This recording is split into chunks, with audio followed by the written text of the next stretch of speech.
ካስተማሪ አረገዝኩኝ ሙሉ ትረካ ስሜ ሚያ ይባላል። ይህ ታሪኬ ከ18 ዓመት የጀመረ ነው። ኮሌጅ እያለሁ ህይወቴ ጸጥ ያለና ቀለል ያለ ነበር። ትልቅ ከተማ ውስጥ ነው የምኖረው። ነገር ግን እቺ ዓለም ትንሽ አደረገችኝ። ብዙ አልወጣም። ብዙ ጊዜን መጽሐፍት በማንበብ ላይብረሪ ውስጥ ነው ማሳልፈው። ክፍሌ ውስጥ ነው የማሳልፈው። ማንበብ ህይወቴ ነው። ድብቁ ህልሜ ደራሲ መሆን ነው። ታሪኬን እጽፋለሁ። ሰዎች በማንበብ ይዝናናሉ። ዘወትር የማላወራ እና አይናፋር ነበርኩ። ቤተሰቦቼ ጥሩ ነበሩ።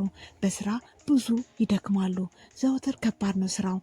ተስፋቸው ተምሬ ከባዱን ጊዜ እና ስራ እንዲይዝላቸው ይፈልጋሉ።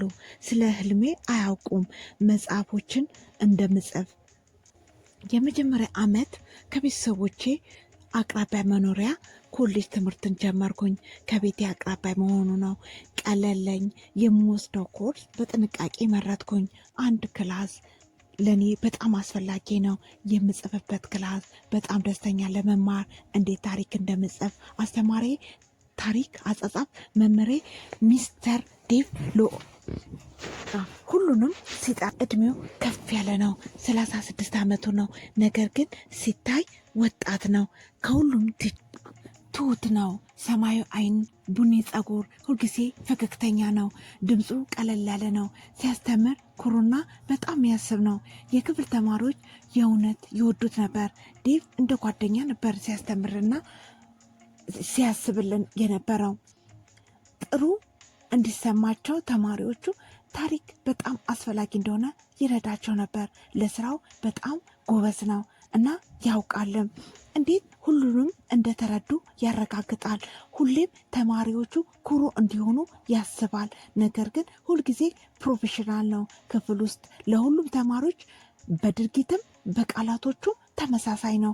በጣም ቀለል ያለ አስተማሪ ነው። ሁሉም ይወዱታል ይህንን ሰብጀክት። የእሱ ዴቭ ክላስ እኔ ሁልጊዜ በጣም ዝምተኛ ነኝ። ተቀምጬ በጥንቃቄ ነው የምሰማው። ሁሉ ነገር ሳስበው ሁልጊዜ የቤት ስራዬን እና ታሪክ እጽፋለሁ።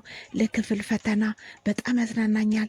ይሄኛው ክላስ ከሌሎቹ ክፍሎች በተለየ መንገድ መጽሐፍ የተረዳው ይመስለኛል። ዴቭ ያነባል። ሁሉንም ታሪኮች የጻፍነውን ሁልጊዜ ይጽፋል። ኮመንትም አስተያየት በወረቀቴ ላይ የእሱ አስተያየት በትህትናና ሙሉ ለሙሉ ለመረዳት ነው። ሲነግረኝ አለሽ ታይለንት የመጽሐፍ ሲለኝ የኔ ታሪክ በጣም ጥሩ ነው ያበረታታኛል። ሲለኝ ሚያ መጽሐፍሽን ቀጥይ፣ እንዳታቆርጪ፣ ተስፋም እንዳትቆርጪ። ቃላቶቹ ይበዛብኛል ለኔ ማለት ነው። ደስታ እንዲሰማኝና ሙሉ ድጋፍ ለህልሜ እንዲሰማኝ አድርጎኛል። ለመጀመሪያ ጊዜ እንዳየኝ እንደተረዳኝ ነው የተሰማኝ። ህልሜ እንዲሳካ እንዲሰማኝ አድርጓል ያደርገኛልም። አንድ ቀን ከሰዓት ከክላስ በኋላ ጥያቄ ነበረኝ ስለ ታሪኬ። ስለ ጠፋች ሴት ትንሽዬ እንደኔ ጠበቅኩት። ከክፍል ውስጥ ሌሎች ተማሪዎች እስኪወጡ ከዛ ወደ ዲስኩ ተራመድኩኝ። ልቤ ይመታ ነበር። በጣም ደንግጬ ነበር። ድንጋጤ ተሰማኝ። ለማውራት እኔና እሱ ብቻ ነን።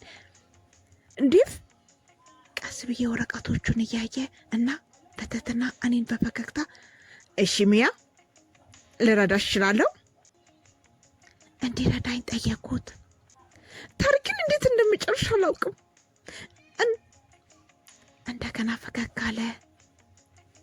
እሺ እኔ አለ። አነበበው ታሪኩን በጥንቃቄ አሮጠም። ጠየቀኝ ጥሩ ጥያቄ ስለ ካራክተር ተዋናዮቹ። ምንድን ነው የምትፈልጊው? ሴታሚያ ምንድን ነው የምትፈሪው? ስለ ታሪኩ አወራን። ከዛ በኋላ ስለ ሌሎች ነገሮች ማውራት ጀመርን። ስለ ምንወደው መጽሐፎች ማውራት ጀመርን። ተመሳሳይ ጽሑፎች እንደምንወድ ደረስንበት። ሲነግረኝ እሱም ወጣት እያለ መጽሐፍ እንደሚወድ ነገረኝ። ያም የኔ ህልም ነበር። ለ1 ሰዓት ያህል አወራን። በጣም ቀላል ነው ለማውራት፣ የተለየ ነው። እውነተኛ ነገር ተሰማኝ፣ ተረድቶኛል። ከዚያ ቀን በኋላ ነገሮች ተቀየሩ። ዘወትር ከክላስ በኋላ መቆየት ጀመርኩኝ። አንዳንዴ እውነተኛ ጥያቄዎችን ስለ ጻፍኩት ያያል። ሌላ ጊዜ ዝም ብሎ ከሱ ጋር አወራለሁ። ሁልጊዜ ቁጭ ብዬ ይሰማኛል። ሲነግረኝ አንዳንድ ትንሽ ስለ ራሱ ህይወት አወራኝ። አላገባም፣ ለብቻው እንደሚኖር፣ ተማሪዎችን እንደሚያስተምር፣ ነገር ግን አንዳንዴ ብቸኝነት እንደሚሰማው።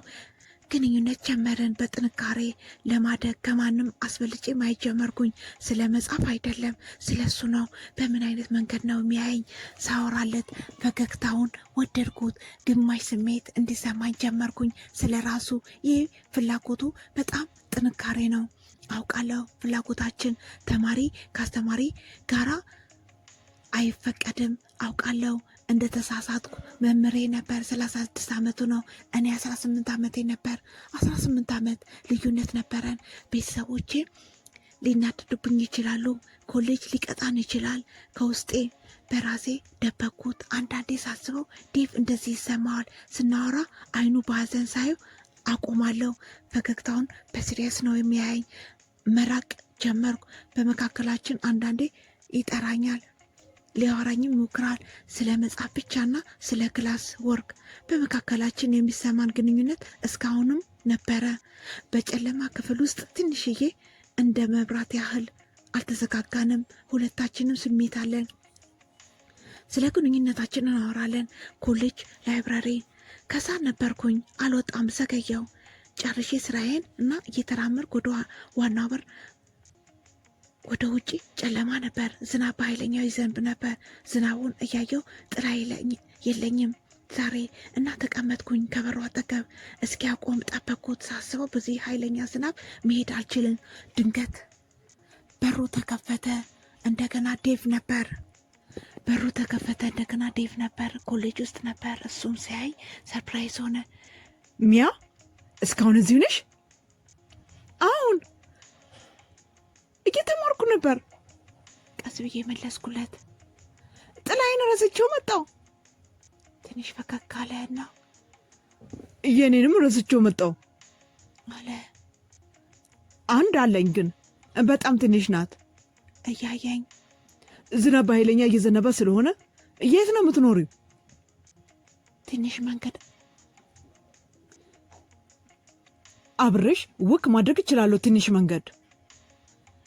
ልቤ ቶሎ ቶሎ ይመታል። ግራ ተጋባሁ፣ ነገር ግን ደስተኛ ነበር። እሺ አልኩት ቀለል ብዬ። ዴቭ ጥላውን ከፈተው። በዝናቡ መራመድ ጀመረን። ዝናብ ነው፣ ምሽት። ጥላው ትልቅ አይደለም፣ ለሁለት ሰው በቂ አይደለም። ቆመን ተጠጋግተን እስከሚደርቅ የዴቭ እጅ እኔ ላይ ነበረና ሙቀት ተሰማኝ። የዝናብ ድምፅ በጣም ኃይል አለው። መንገድ ላይ ግን በእኔና በሱ መካከል ጸጥታ ሰፈነ። እየተራመድን ብዙም አላወራንም። እንግዳ ነገር ተሰማኝ። በሁለታችን መሀል ያለው ነገር ጸጥታ ግን በጣም ከባድ ነው። ድንጋጤ ፈጠረብኝ። ከቤታችን ኮነሩ ጋር ደረስን። መራመድ አቆመን። ዝናቡ እስካሁንም ይዘንባል። አየሁት። አመሰግናለሁ። ፊቱ ከኔ ተጠግቶ ላመሰግነው። መንገድ ላይ ድም ላይት ያበራል። ሰማዩ አይን ያየናል። በሰማዩ አይን ያየኛል በስሪየስ። አመሰግናለሁ ዴቭ። ድምፄ ቀንሼ አልኩት። አልተንቀሳቀሰም። አይኔን እያየ ከዛ ቀስ ብሎ ወደ ታች ጎንበስ ብሎ ከንፈሩ ለስለስ ያለ ነው። በትንሹ ሳመኝ። ሰውነቴ ሁሉ ተሰማኝ። ሰውነቴ ሁሉ ተሰማኝ። ልቤ ልክ እንደ ኤሌክትሪክ ለትንሽ ሰከንድ ጭንቅላቴ ባዶ ሆነ። ከዛ ሳምኮት መልሼ ቁጭ አለን ለትንሽ ሰዓት። ከዛ ተለያየን። ሁለታችንም ተነፈስን በፍጥነት። አንድ ለአንዳችን ተያየን። ጨለማ፣ ዝናቡ፣ የሆነ ነገር ተረዳ ነው እናውቃለን። መስመሩን አቋረጥ ነው። ከባድ መስመር፣ የተማሪና አስተማሪ። ያንን ማድረግ አልነበረብኝም። ዴቭ አለ። ድምፁ የተረጋጋ አልነበረም። ሚያ ይሄ በጣም ስህተት ነው። አውቃለሁ አልኩት በጆሮ። ልቤሳ ግን እሳሳማችን እውነተኛ ስሜታችን ነው። ድጋሚ እንደዚህ አናደርግም ዴቭ አለ። ድምፁ ሲሪየስ ነበር፣ ነገር ግን አይኑ ሲያይ ያላመነበት ነው። እኔ ምንም አላልኩም። በጭንቅላቴ ነቅንቄ አሳወቅኩት። ድምፄን መፈለግ አቃተኝ በፍጥነት። እና በአጭር ሩጫ ርቀት ወደ ቤቴ ደረስኩኝ። ደረቴን በጣም መታኝ። አውቃለሁ ሁኔታው እንደማይቀየር። አሁን ከመጀመሪያው ምሳም በኋላ ዴቭና እኔ ዳግም መሳሳት እንደሌለብን ተነጋግረናል። እናውቃለን ስህተት እንደሆነ መምህርና ተማሪ። ነገር ግን ማቆም አልቻልኩም። ማሰብ ለየብቻችን የማይቻል ነው። ዝም ብሎ መተው። በቅርቡ እንጀምራለን፣ እንዘፍናለን አንዳችን ለአንዳችን በድብቅ። በፍጹም በኮሌጅ አቅራቢያ ተገናኝተን አናውቅም። በጣም አደገኛ ነው። በምትኩ ካፌ፣ ሾፕ እንገናኛለን። ጸጥ ያለ ራቅ ያለ ቦታ ከካምፓስ ወክ እናደርጋለን። ትልቅ ፓርክ ውስጥ ነው። እዛ ቦታ ማንም አያውቅም። አንድ ላይ የምንሆንበት ቦታ እንፈልጋለን። ሳንጨነቅ አይኖች እኛን ያሉ። ሁልጊዜ ማታ ማታ ስልክ እናወራለን። ቤተሰቦቼ በሚተኙበት ሰዓት በመንሾካሾክ ለሰዓታት ስለ ሁሉ ነገር እናወራለን። ስለ ቀን ውሏችን፣ ስለ ፍላጎታችን፣ ስለ ህልማችን። ይህ በድብቅ እንገናኛለን። በጣም ደስተኞች ነን። ዴቭ አንድ ትግል እንደሚገጥም እንደዚህ አይነት ነገር ስሜት ይሰማዋል። ደስታና ፍቅር እንዲሰማኝ ያደርጋል። በአንድ አይነት ሰዓት እፈራለሁ። ሁልጊዜ ስንኖር እየፈራ ነው። ሰው ፈልጎ አግኝቶናል። ሌላ አንድ ተማሪ አይቶናል። ምንም ቢሆን ጥሩዎች ነበሩ። የሚያስደስት አንድ ሰው ለኮሌጅ ተናገረ። ዴቭ ስራውን ካጣ ከባድ ነው። ህይወቱ ሁሉ ኮሌጅ ውስጥ ነው የጨረሰው። ይህንን እንፈራዋለን። ሁልጊዜ ኮሌጅ ዋሽተናቸዋል። በጣም ከባድ ነበር። ዴቭ መምህሬ ነው። እኔ ራሱ ሌላ ተማሪ ነኝ። የእሱ ክላስ ደከመን። አንዳችን ለአንዳችን በደንብ አንተያይም። በፊት እንደምናወራው ለብቻችን አሁን አናወራ። ድርጊታችን በሁለታችን መሀል ምንም እንዳልተፈጠረ ነው የሚሰማኝ። ለብቻችን እንደምንኖር የነበረው ኖርማል ህይወት። ጸጥተኛም ተማሪ። ይሄ የኔ ድብቅ ህይወት ነው። በጣም አንድ ቀን ጠዋት ጥሩ ስሜት አልተሰማኝም። በየጊዜው ያመኛል። ሳስበው መጥፎ ምግብ የበላሁ መሰለኝ። ነገር ግን የሚሰማኝ ነገር ፈጽሞ ሊሄድ አልቻለም። ከቀናት በኋላ ደከመኝ፣ አመመኝ። በጭንቅላቴ ትንሽ የፍርሃት ሀሳብ መጣ። ከቤታችን አቅራቢያ ራቅ ያለ ቦታ የእርግዝና መመሪያ ገዛው። ማንንም አልፈለኩም። እንዴት ማድረግ እንዳለብኝ ያውቃለሁ። ወደ ቤት የተመለስኩ። ቤተሰቦች የሌሉበትን ሰዓት ጠበቅኩ። ወደ ሻወር ቤት ገባው። እጄ ተንቀጠቀጠ። ወሰድኩት ቴስት ማደጊያውን እና ጠበቅኩት። ብዙ ሰዓት ያደረግኩት ያህል ተሰማኝ። ከዛ አየሁት ሪዛልቱን፣ ውጤቱን 2 መስመር ነው። አርግሻለሁ። ማመን አቃተኝ። ቁጭ አልኩኝ ቀዝቃዛ መሬቱ ላይ። ሁሉ ነገር እውነትን የማይመስል ነገር ተሰማኝ። በጣም ከባድ ፍርሃት መጣ ወደ እኔ። 18 ዓመቴ ገና የኮሌጅ ተማሪ ነኝ። ጓደኛ የኮሌጅ መምህር ነው። ግንኙነታችን ድብቅ ነው። ልጅ ሊኖረኝ ነው። ምን ማድረግ እችላለሁ? ዴቭ ምንድን ነው የሚያስበው? ማልቀስ ጀመርኩኝ ቀስ ብዬ። ከዛን ቀን በኋላ ለዴቭ ደወልኩለት። ድምፁ ትንሽ ሆነ። እየተንቀጠቀጥኩኝ ዴቭ እንገናኝ፣ ላወራ እፈልጋለሁ። በጣም አስቸኳይ ጉዳይ። ልንገናኝ ወሰንን። ወንዝ አካባቢ ያለው ፓርክ ቦታው። አንዳንድ ቀን እንገናኝበታለን። ሁልጊዜ ጸጥ ያለ ነው። ዴቭን ሳየው አግዳሚ ወንበር ላይ ቁጭ አልኩ። ልቤ በጣም ይመታል። ዴቭ ቁጭ አለ አጠገቤ። ፊቱን ማየት አልቻልኩም። ወደ ታች እጄን እያየው ሚያ ምን ሆነሻል? ጠየቀኝ በትትና። ድምፅሽ ተረብሿል በስልክ። በረጅሙ ታንፍሼ። በጣም ከባድ ነው ቃላቶችን ማውጣት።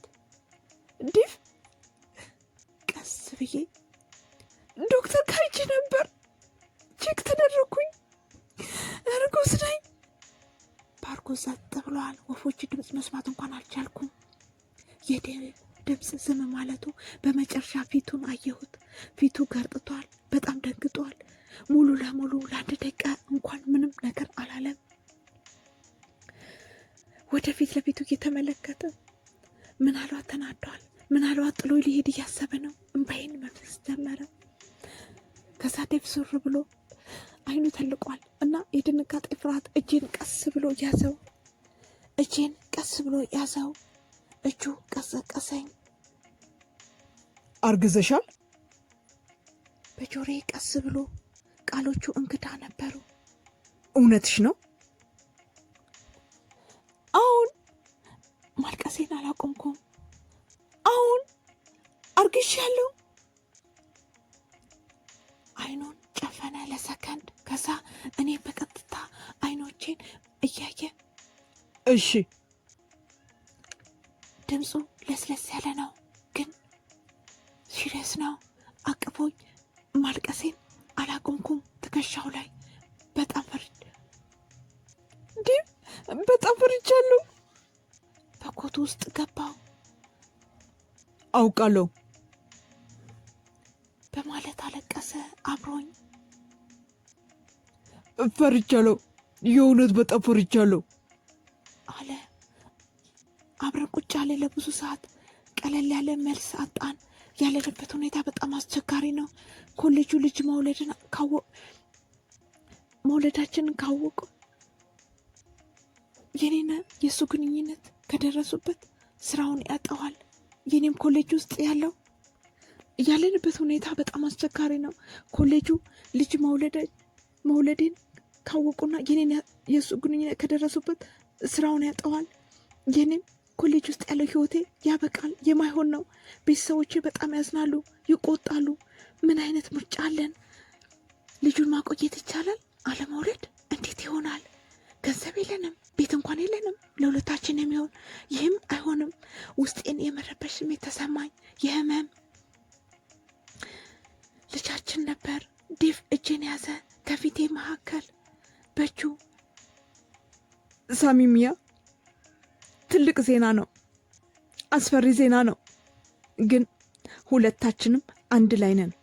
ምንም ብታደርጊ፣ ምንም ብትወስኝ እደግፍሻለሁ፣ ቃል ገባልሻለሁ፣ እወድሻለሁ። ቃሉ ትንሽ ረዳኝ። ጥሎኛ ሄድም። ከባድ ውሳኔ አንድ ላይ ወሰንን፣ ተጋፈጥ ነው። አስቸጋሪ ጥያቄዎችን በዙሪያችን ያለው አየር ደከመኝ።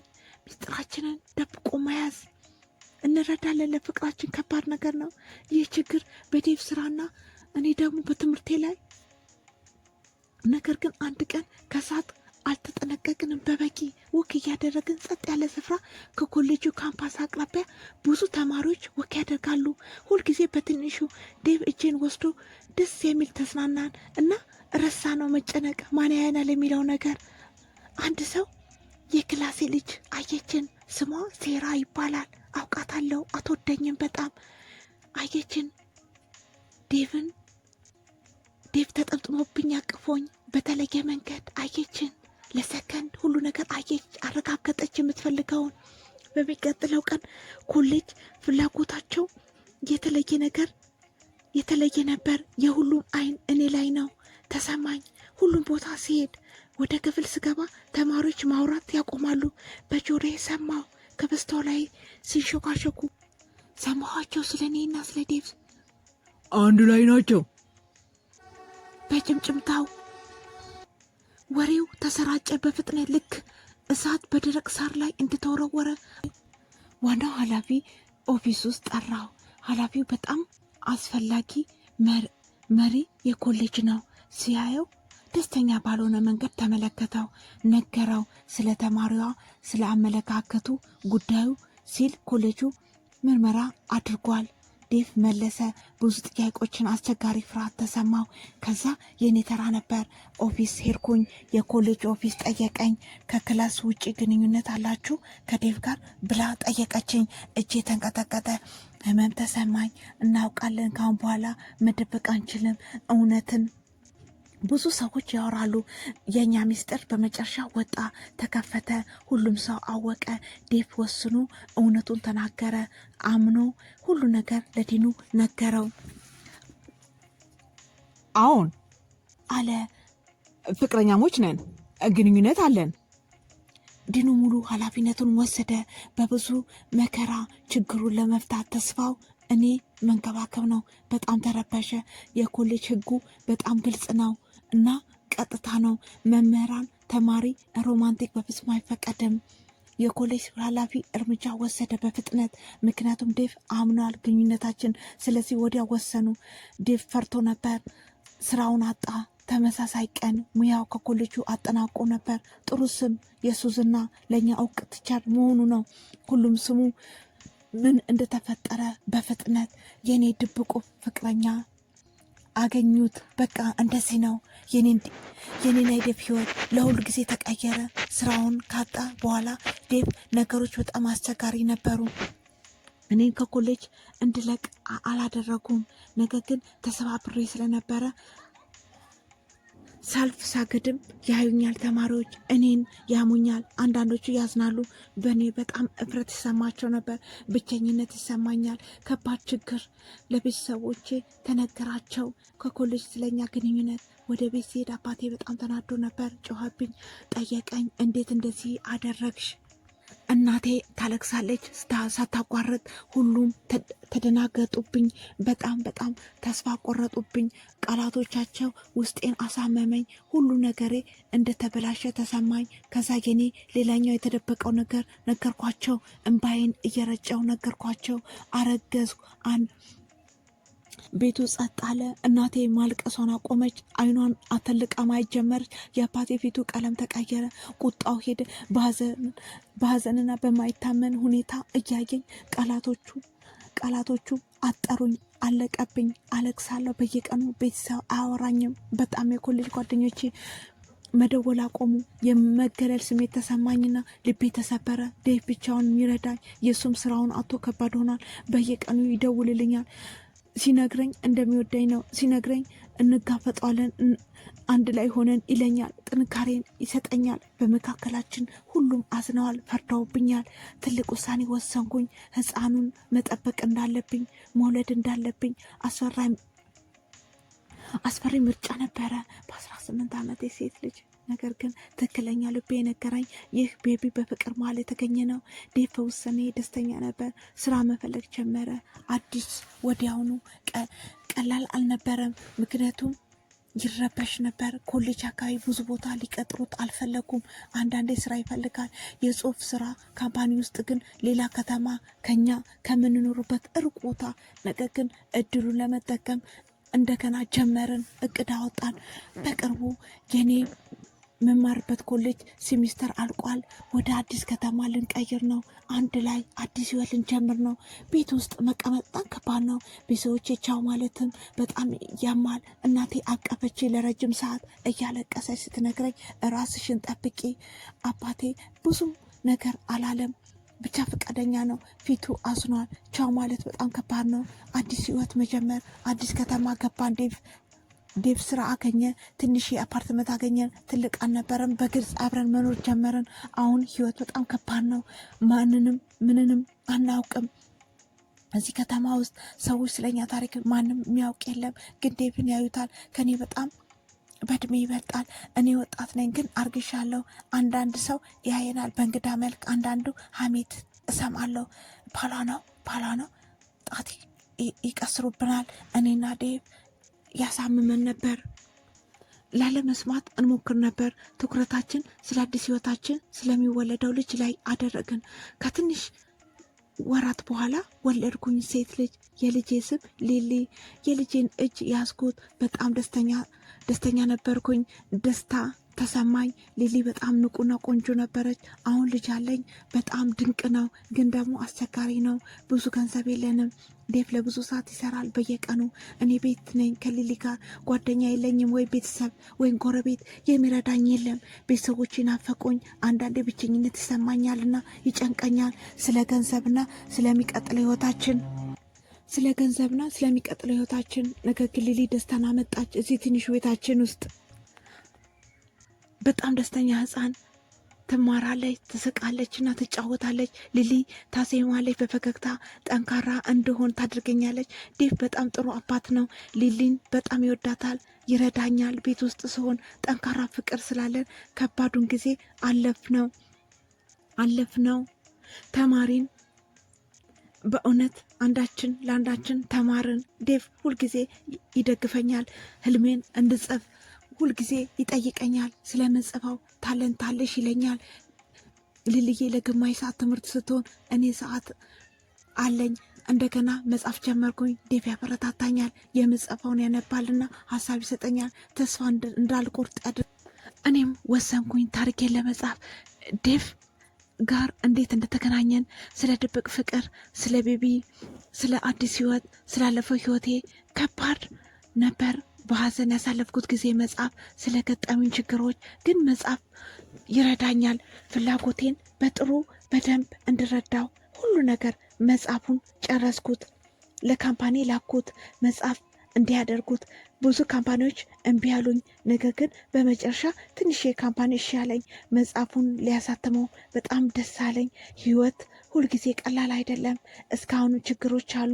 ቤተሰቦች በደንብ ያወሩኛል አሁን፣ ነገር ግን ነገሮች አስቸጋሪ ናቸው። በእኛ በኩል አሁን ቤተሰብ መስርተናል። አንዳችን ለአንዳችን በጣም እንዋደዳለን። ብዙ ነገሮች ተጋፍጠናል። ፍቅር ስላለን ጥንካሬ ሰጠን። አዲስ ህይወት መገንባት ጀምረናል። አመሰግናለሁ።